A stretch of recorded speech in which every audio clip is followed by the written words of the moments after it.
Yesterday, the president addressed the wave of tragic and senseless shootings we saw over the holiday weekend in communities across America, including shootings in Philadelphia, Fort Worth, Baltimore, Lansing, Wichita, and Chicago. Our White House team has been in touch with state and local officials in many of these communities. And the president also had an opportunity to speak by phone with the Baltimore mayor. Yesterday, the president also marked 1 year since a shooter armed with an AR-15 style weapon fired upon a crowd of Americans gathered for an Independence Day parade in Highland Park, Illinois.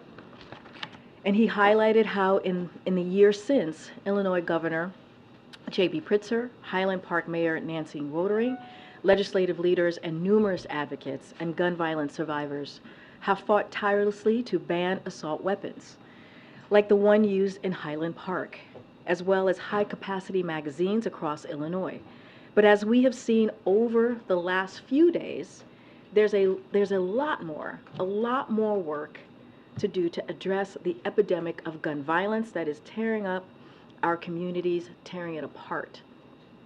President Biden is doing everything in his power, from enacting historic gun safety legislation last summer to 24 executive actions, to combat the epidemic of gun violence across America.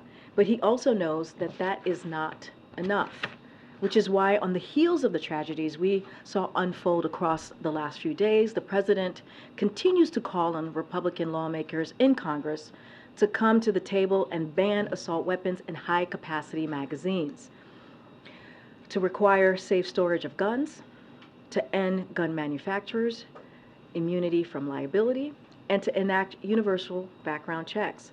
Lives are at stake here, folks.